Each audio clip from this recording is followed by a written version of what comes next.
নমস্কার বন্ধুরা, আজকে করব হচ্ছে ইলিশের পাতুরি।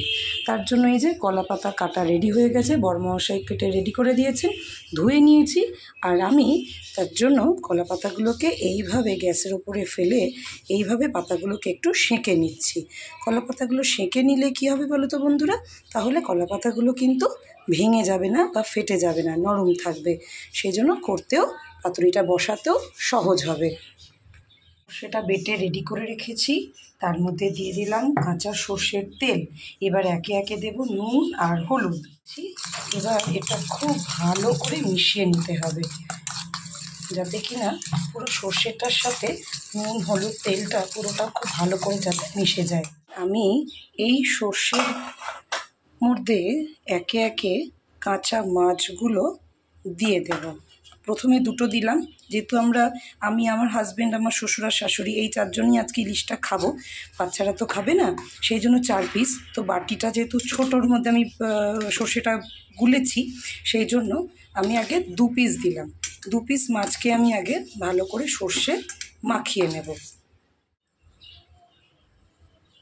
আচ্ছা, এবারে কলা পাতার ওপরে আমি 1 পিস মাছ এইভাবে দেব, দিয়ে তার সাথে আরও একটু সর্ষে দিয়ে দেব।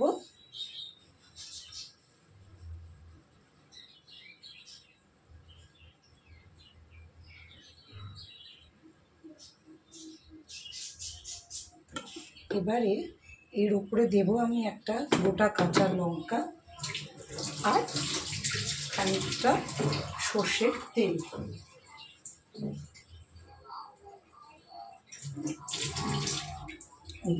আমি দিয়ে দিলাম একটা গোটা কাঁচা লঙ্কা, আর তার সাথে আমি দেব আর একটু কাঁচা সর্ষের তেল দিয়ে এইবারে আমি এই সুন্দরীকে বেশ সুন্দর করে মুড়ে দেব।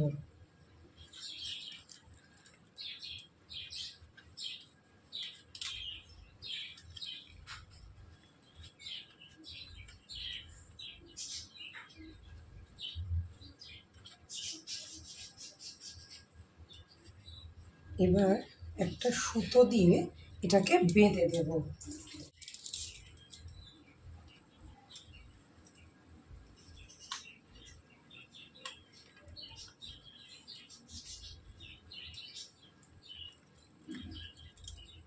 যাতে আমার পাতাটা না খুলে যায় আর আমার এপিট ওপিট করে সেঁকতেও সুবিধা হবে। তাহলে দেখো বন্ধুরা, আমার কিন্তু একটা পাতুরি রেডি হয়ে গেল। আর এদিকের কড়াইতে আমার ছেলেরা যেহেতু ইলিশ মাছ খাবে না, সেই জন্য ওদের জন্য আমি আলু পেঁয়াজ টমেটো দিয়ে পাবদা মাছ বসিয়েছি।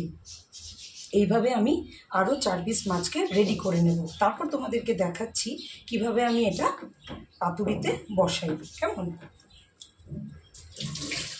আমার কাছে খুব বড় তো তাওয়া নেই, সেই জন্য আমি এই রুটির চাটুটাকেই আমি গরম করতে দিয়েছি। হ্যাঁ, এবার এটা গরম হয়ে গেলে এর উপরে আমি আগে একটু তেল দেব।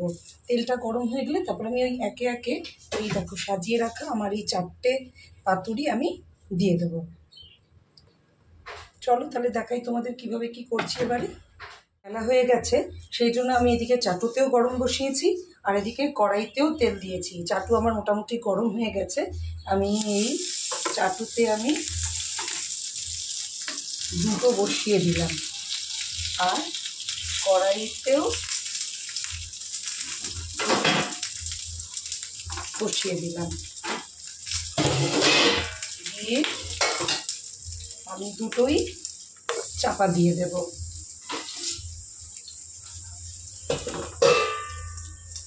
5 মিনিট হয়ে গেছে।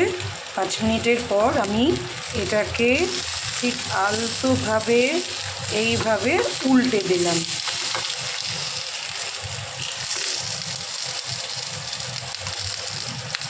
দিয়ে আমি এটাকে আবার চাপা দিয়ে দেব। সেম এটাও তাই করব।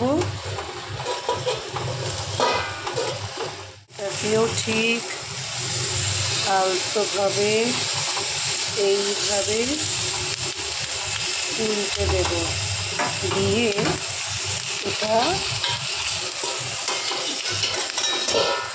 চাপা দিয়ে দেবো, থাক, আবার খানিকক্ষণ চাপা থাক, তারপরে ফাইনালি আমি বন্ধ করে দেবো। আর এই যে এদিকে আমার ছেলেদের হয়ে গেছে আলু পেঁয়াজ দিয়ে টমেটো দিয়ে পাবদা মাছের ঝাল, মানে ঝোল আর কি ওদের। আর করেছি আজকে পালং শাকের ঘন্ট আর উচ্ছে কুমড়ো ভাত। এবার আমার হয়েই গেছে পাতুরি, কারণ তো বেশিক্ষণ সময় লাগে না। আর মাছের রানী উনি তো নরম জাতীয়ই, তো আমি এবার গ্যাসটাকে বন্ধ করে দিই আর এইভাবেই চাপা দিয়ে আরও খানিকক্ষণ এমনি রেখে দিলাম। সমানভাবে এটাকেও তাই করলাম, গ্যাসটাকে নিভিয়ে দিলাম, অফ করে দিয়ে এইভাবেই রেখে দিলাম। যখন তুলবো খাওয়ার সময় তখন তোমাদেরকে দেখাবো ফাইনালটা কেমন হলো, ঠিক আছে? খেতে বসে গেছি। প্রথমে উচ্ছে আলু ভাজা দিয়ে ভাত খেলাম, তারপরে পালং শাকের ঘন্ট দিয়ে ভাত খেলাম। এইবারে আমার এই পাতুরির পালা। দেখো আমি আস্তে আস্তে খুলছি, দেখে তো আমার সত্যিই খুব ভালো লেগেছে, আশা করি তোমাদেরও খুব ভালো লাগবে দেখে। এবং খেতেও অসাধারণ হয়েছিল। হ্যাঁ, একটা হয়েছে যে যদি একটু নারকোল পেতাম তাহলে একটু নারকোল কোড়া দিলেও ভালো হতো ব্যাপারটাতে। তো যাই হোক, পরের বার যখন আবার করব তখন আবার একটু নারকোল অ্যাড করে দেব। এবারটা তো নারকোল বাদ পড়লো।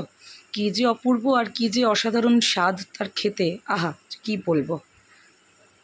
চলো টাটা।